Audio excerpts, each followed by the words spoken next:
नमस्कार, आपका स्वागत है फटाफट खबरों में। मैं हूं आपके साथ भावना रनौट।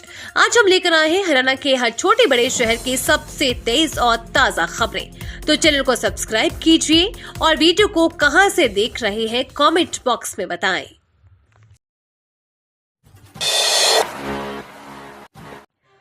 इसी सप्ताह होगा हरियाणा मंत्रिमंडल विस्तार। बीजेपी ने बनाए ये 3 प्लान। हरियाणा में नवगठित नायब सिंह सैनी नेतृत्व वाली सरकार में अभी तक 5 विधायकों को मंत्री पद की शपथ दिलाई गई है। भाजपा सरकार इसी सप्ताह मंत्रिमंडल का विस्तार करेगी। राज्यपाल बंडारू दत्तात्रेय 3 दिन हरियाणा से बाहर है, इसलिए 3 दिन के बाद ही किसी भी दिन नए मंत्रियों को शपथ दिलाई जा सकती है। बीजेपी के पास मंत्रिमंडल विस्तार को लेकर 3 प्लान है और जिन पर काम चल रहा है। जल्द ही इसे अंतिम रूप दिया जाएगा कि जजपा विधायकों को भाजपा में शामिल कर मंत्रिमंडल विस्तार किया जाएगा या फिर निर्दलीय विधायकों के सहारे भाजपा सरकार चलाएंगे। होली पर रेलवे ने दी खुशखबरी। इन 15 ट्रेनों को चलाने का किया ऐलान। अगर आप होली पर घर जाना चाहते हैं तो रेलवे ने बड़ी खुशखबरी दी है। होली पर हरियाणा से कई विशेष ट्रेनों का संचालन रेलवे करने जा रहा है। रेलवे के मुताबिक 15 जोड़ी विशेष ट्रेनों का संचालन किया जाएगा। उत्तर पश्चिम रेलवे ने ये जानकारी साझा की है। उत्तर पश्चिम रेलवे के मुख्य जनसंपर्क अधिकारी कैप्टन शशि किरण के अनुसार अजमेर दौड़ स्पेशल रेल सेवा गाड़ी नंबर 09625 21-28 मार्च और 4 अप्रैल को चलेगी। अजमेर टनकपुर गाड़ी संख्या 05098 23, 26, 28 और 30 मार्च को चलेगी। 25 मई को होनी है वोटिंग। हरियाणा पुलिस के डीजीपी ने तैयारियों को लेकर दी ये बड़ी जानकारी। हरियाणा के पुलिस महानिदेशक शत्रुजीत कपूर ने रोहतक मीडिया में प्रतिनिधियों के साथ बातचीत की। इस दौरान उन्होंने कहा कि हरियाणा में स्वतंत्र, निष्पक्ष और शांतिपूर्ण ढंग से लोकसभा चुनाव संपन्न करवाए जाएंगे। इसके लिए हरियाणा पुलिस तथा सभी संबंधित विभागों के साथ तालमेल स्थापित करते हुए प्रभावी कार्य योजना के तहत काम किया जाएगा। डीजीपी ने आगे बताया कि प्रदेश में चुनाव आयोग द्वारा जारी दिशा निर्देशों तथा आदर्श आचार संहिता की पालना सुनिश्चित करते हुए 25 मई को लोकसभा चुनाव करवाए जाएंगे। सीएम नायब सैनी की नियुक्ति पर उठने लगे सवाल। याचिका पर सुनवाई के दौरान एससी ने मांगा जवाब। हरियाणा में नायब सैनी के सीएम पद पर नियुक्ति को चुनौती देने वाली याचिका पर हाईकोर्ट में सुनवाई हुई है। पंजाब हरियाणा हाईकोर्ट ने मामले में हरियाणा सरकार, केंद्र सरकार, विधानसभा अध्यक्ष और चुनाव आयोग को नोटिस जारी कर जवाब मांगा है। बता दें कि एडवोकेट जगमोहन सिंह भट्टी ने याचिका में आरोप लगाया था कि नायब सिंह की सीएम के तौर पर नियुक्ति नियमों के खिलाफ जाकर की गई है। याची ने कहा कि राज्यपाल अनुच्छेद 164 के तहत राज्य के विधानसभा के बाहर किसी व्यक्ति को मंत्री पद पर नियुक्त नहीं कर सकते हैं। सैनी अभी सांसद है और ऐसे में वो विधानसभा का हिस्सा नहीं है। आदर्श आचार संहिता के चलते नहीं होगा युवाओं के भविष्य से खिलवाड़। प्रदेश सरकार ने निकाला ये रास्ता। लोकसभा चुनाव के मद्देनजर भले ही आदर्श आचार संहिता लग चुकी है, लेकिन हरियाणा सरकार उन युवाओं को निराश नहीं होने देगी जिन्हें अपनी विभिन्न प्रतियोगी परीक्षाओं व भर्तियों के रिजल्ट का इंतजार है। ऐसे तमाम रुके हुए रिजल्ट को घोषित कराने की प्रक्रिया को पूरी कराने के लिए प्रदेश सरकार ने बीच का रास्ता निकाला है। हरियाणा कर्मचारी चयन आयोग में ऐसे सीनियर प्रशासनिक अधिकारी की जल्दी ही नियुक्ति की जाने वाली है जो भर्तियों के रुके हुए रिजल्ट जारी कराने में सहयोग करेंगे। इसके लिए हरियाणा कर्मचारी चयन आयोग और मुख्य सचिव कार्यालय में संवाद होगा, जिसके बाद निर्वाचन विभाग की अनुमति से रिजल्ट जारी हो पाएंगे।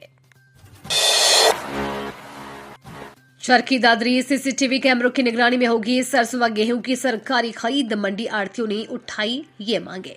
सरकार द्वारा प्रदेश भर की मंडियों में सरसों के 28 मार्च व गेहूं की 1 अप्रैल से शुरू करने की घोषणा के साथ ही चरखी दादरी की मंडी में सरकारी खरीद को लेकर तैयारियां की जा रही है।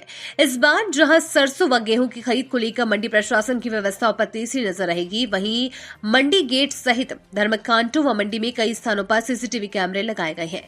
साथ ही मंडी अधिकारियों ने प्रबंधों के पुख्ता दावे किए हैं। वहीं आढ़तियों ने चौकीदार की नियुक्ति सहित उठान प्रक्रिया को सरल बनाने की मांग उठाई है। नाराज गब्बर को मनाने में जुटी सरकार। स्वयं सीएम सैनी कर सकते हैं मुलाकात। हरियाणा की नवगठित सरकार से पूर्व गृह एवं स्वास्थ्य मंत्री अनिल विज नाराज चल रहे हैं। इस बीच कयास लगाए जा रहे हैं कि हरियाणा के नए मुख्यमंत्री नायब सैनी मंगलवार अनिल विज से मुलाकात कर सकते हैं।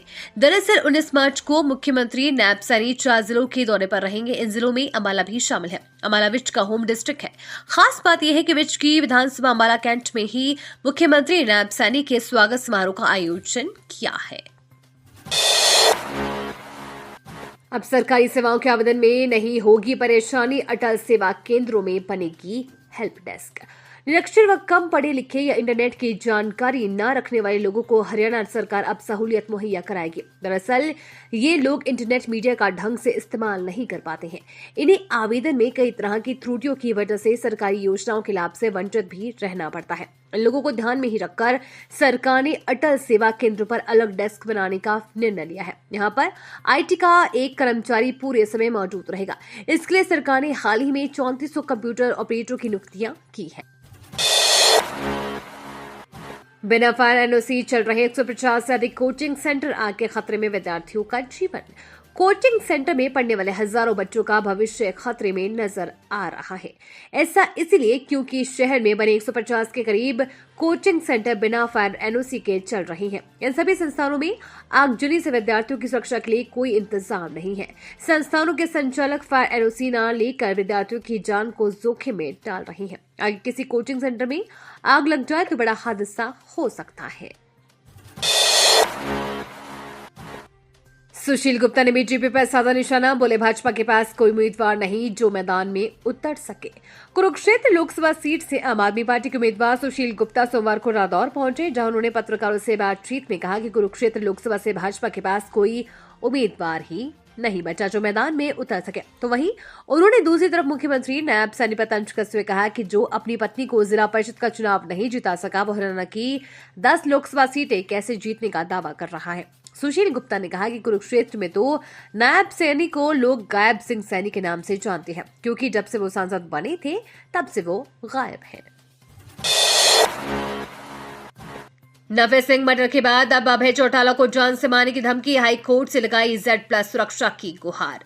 इंडियन नेशनल लोक दल के प्रधान महासचिव एवं इलाहाबाद के विधायक अभय चौटाला ने खुद को लगातार मिल रही धमकियों के मद्देनजर केंद्रीय सुरक्षा एजेंसी के माध्यम से Z+ श्रेणी की सुरक्षा की मांग की है। सोमवार को इस याचिका पर सुनवाई के दौरान हरियाणा सरकार ने कोर्ट को बताया कि सरकार चौटाला को मिल रही धमकी और उनकी जान के खतरे का आकलन कर रही है। सरकार ने कोर्ट से इस मामले में जवाब दायर करने के लिए कुछ समय देने की मांग की है। सरकार के आग्रह पर जस्टिस विकास बहल ने सरकार को बुधवार तक इस मामले में जवाब दायर करने का समय देते हुए कार्यवाही स्थगित कर दी।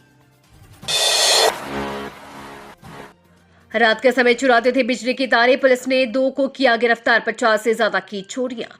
हरियाणा में तार चोरी मामले में हमारा पुलिस को कामयाबी मिली है। पुलिस ने मामले में एक पंच और इनकम टैक्स विभाग के ड्राइवर को गिरफ्तार किया है। ये दोनों रात के समय खेतों से तार चोरी करके बेचते थे। पुलिस ने दोनों से काफी मात्रा में तांबा बरामद किया है।